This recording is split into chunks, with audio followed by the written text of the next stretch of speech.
We, as magicians, could never have enough card controls. Learning to control a card from the middle of the deck to the top of the deck is one of the most essential tools a magician could have. And we all love learning them, learning new controls, and putting them to good use, right? I mean, let's be honest, we all know so many controls, but do we use all of them? No, for me, I only use just a few controls, ones that I'm comfortable with. And in this video, I'm going to show you a control that I've done for over 20 years. Is one of the first controls that I learned, and I'm happy to share it with you guys here today.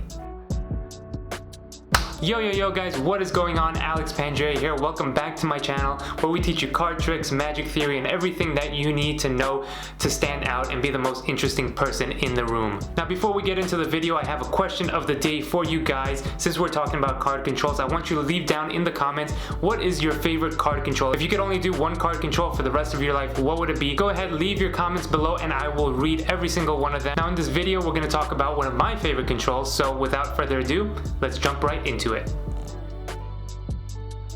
The first time I saw this control was in one of my favorite books on card magic, The Card Magic of Paul LePaul, and there's some really cool things in there, such as, you know, what we all know as the LePaul spread, a flourish and a pass, which we all know as the spread pass, and a few other things. And inside of this book they had a sort of weird cut used as a control, and my buddy Magic Ballet does this all the time, so he showed me his variation on it, and I put my own little touch at the end, which is just one more flip to make it a little bit more convincing. So this is how it should look. A spectator selects a card and places it back just about there. Let's say it's the 7 of hearts. It goes in the center of the center. I don't know exactly where, but of course I do. It's on top, hence a control to the top. So that is how it should look. It has a weird sort of flippy feeling to it that confuses the spectator into thinking that the card is lost, but of course it's under your control the whole time, and it's so easy to do. It's a very easy control to do. I've added a few things to it, so let's get into the actual explanation. Alright, so the technique behind this control is basically rolling over packets into the right hand from the left hand like this, okay? So the first part is just learning that. Now some of you flourishers out there might already be used to this kind of cut. So all that is just riffling with a thumb, so there's a break in between the two packets with your thumb like that, and now you're just using gravity, tilting the hand from a sort of level up position to kind of down like this so that it tilts opening like a book, and it's going to go into the right hand. The packet drops, and then you're using the fingers of the left hand to push it forward, higher, and then rotate 180 degrees into the right hand. Okay, so again, you're breaking off with the thumb. These three fingers are used as support. As the cards come down here, it gets placed on the right hand, and then the left hand kicks it up further and into the right hand.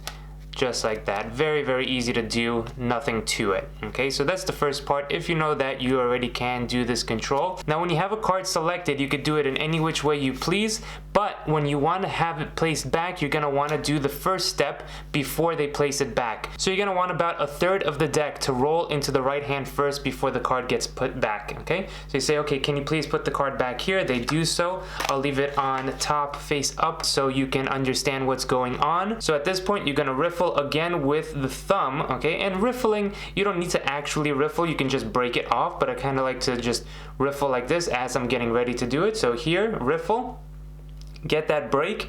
Now roll the top packet of the left hand the same way that you know how to do already into the right hand, leaving the card that is selected now on the top packet of the right hand. And now the whole packet of the right hand is going to roll back into the left hand by doing the exact same thing and rolling it back on top. And now the card is now on top, but face down. Look how good this looks. Let's say it's the same card. Place it down right here. I'm going to leave it in the middle of the middle. I don't know exactly where it is. And like that. So you don't have to do it fast, okay?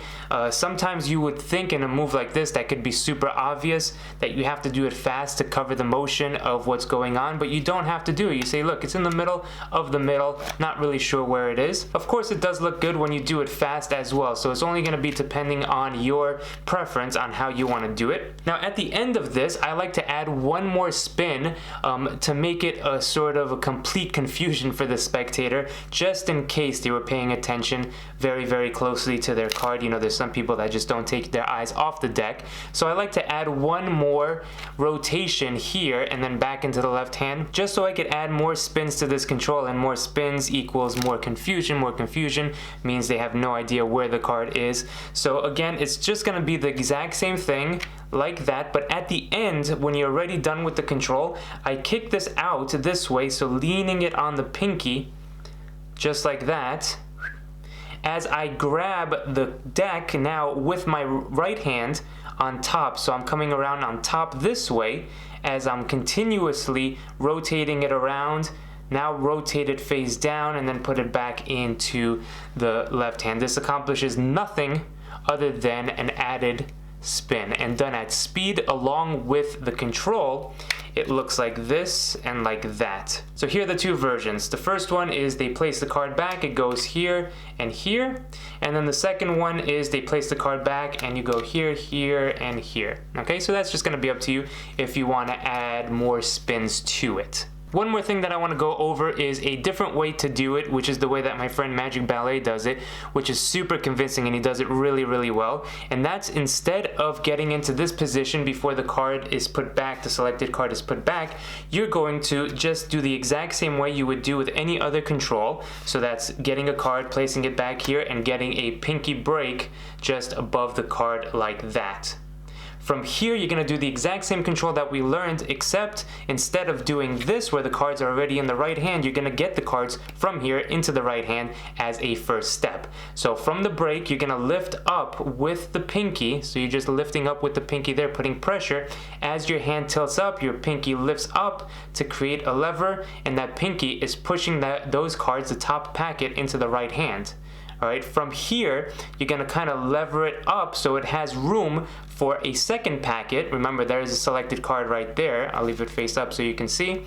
A second packet to come around, your fingers are gonna come out, and the second packet is gonna come around this way, okay? Same exact way, except this is not all the way, you know, square up onto the hand. It's more tilted up this way. And then you're gonna come around back with the card on top, okay? So in fast motion, it looks like this, this, and that, all right? If you wanna do it off of the break, all right?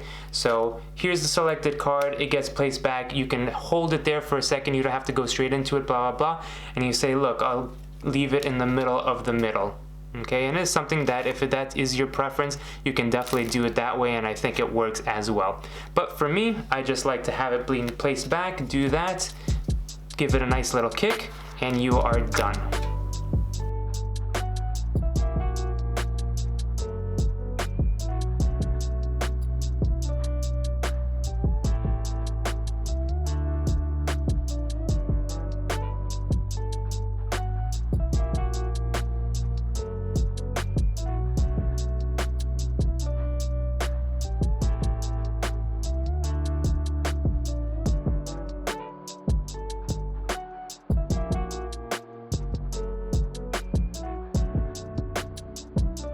So when doing any control, one thing to keep in mind is to be very relaxed and not put too much emphasis on the control itself. Too many people are there and concentrating when even doing like a double undercut, right? So you would see this a lot of the time. Go ahead, pick a card, place it back, and then you're talking, right? You're doing your patter, you're very relaxed at this point, but when it comes time to do the move, you place the cards on top and then you look down, showing that the card is really lost in the pack, over-proving it, and thus putting attention on the control itself. So when doing this, you don't want to put too much emphasis like, look, the cards are really mixed, right? You just take it, in this case, you just take the card, place it back, say, look, it's going in the middle of the middle, I don't know exactly where, and then go straight into whatever pattern or the effect is. I think that's an important thing to keep in mind when doing the full routine, right? If you're breaking up the moments by looking down and concentrating when you have to do a secret move, then it just, the whole flow of the routine is off, and the spectators could sense that, right? So just keep that in mind, keep it casual. You just, I don't know where the card is, and go straight into it. Don't break it up too much by concentrating on the particular moves. So with that being said, if you did enjoy this video and learn something, I would appreciate it if you hit that like button, comment down below, like I said, your favorite control,